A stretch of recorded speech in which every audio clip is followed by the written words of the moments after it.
when we first became friends, you sent me a script for a feature that you haven't made Oh yet. yeah. That is, I won't talk about it, but except to say that it's incredibly personal Yeah. and has a lot of things from your life, and I found it to be just like so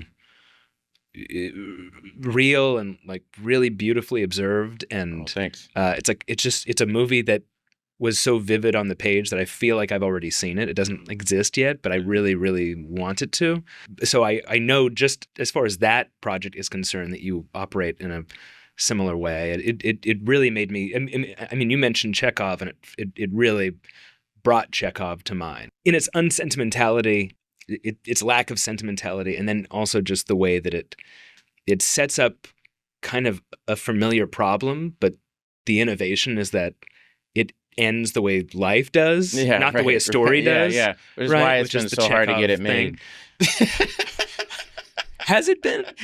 A little bit, yeah, but not like in a So huge great. way, but yeah, in a bit of a way, yeah. It's so But that's great. the thing I always like, when we talk about, and I think I mentioned this to you after I saw Eddington, was I had written a horror movie right after Barry wrapped. And I didn't really take a break after Barry. I kind of went right into writing this feature, and I was like, I'm going to make this feature.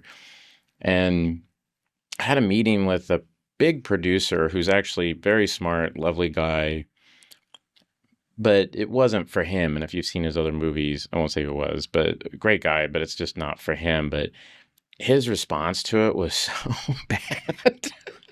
He went, this is so mean spirited and horrible and everything. I was like, yeah, it's a horror movie, and it's like, but it's so it's just so disturbing and just so cynical and this. And I was like, did you not see my TV show? But it was this interesting thing that happened that it did kind of hit. And I think it was just because I was very vulnerable after finishing Barry, and this kind of pressure of like, what are you going to do next or whatever, that was all self-imposed. No one was asking me that. It was just my own neuroses that I really lost my confidence. And so I kind of set it aside for a bit, and we'll go back to it, I know. But when I saw Eddington, I think I told you I was seeing that. I was like, yes, okay, I'm going to go back to that project because he did it. I go, he had the balls to do the thing that I kind of was like talked out of. You know what I mean? And Let's see how Eddington does. It might not have no, but for me, it's opened the door fantastic. further. No, but I think it's fantastic. I don't. Some of this you just can't control. But I do think it's a film that will last forever. Oh man. But it is a thing that we, you know, it. I haven't had an experience like that in a while where we were all in the parking lot afterward. Bill Hader, a name synonymous with sharp comedic timing and the nuanced, often disturbing evolution of hitman-turned-actor Barry Berkman, has seemingly taken a stark turn into the macabre. Fresh off the critically acclaimed and darkly comedic final season of his HBO series Barry, Hader penned a horror film script that, according to one producer, was not just disturbing, but mean-spirited, horrible, disturbing, and cynical. This revealing anecdote, shared during a conversation with horror director Ari Aster on the A24 podcast, offers a glimpse into the evolving artistic landscape of a performer who has consistently challenged audience expectations. The immediate dive into a horror project after the intense and often bleak conclusion of Barry is, in retrospect, hardly surprising. While initially celebrated for its comedic brilliance, Barry steadily descended into a morally ambiguous and violent world, exploring themes of redemption, consequence, and the insidious nature of evil.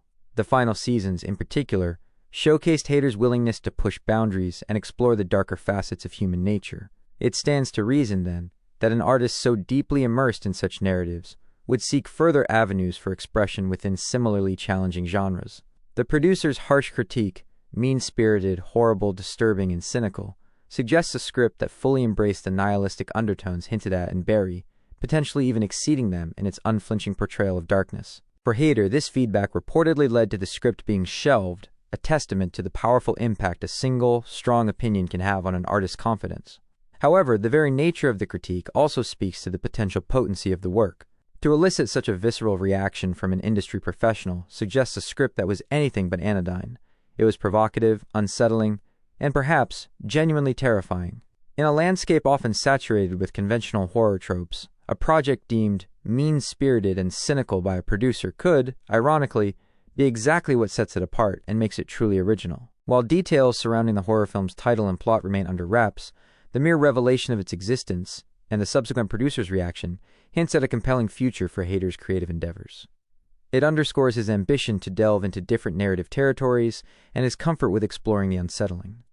Furthermore, the fact that he is now reportedly revisiting the shelved project suggests a rekindled belief in its merit, perhaps recognizing that what one person perceives as horrible, another might see as profoundly impactful and artistically courageous.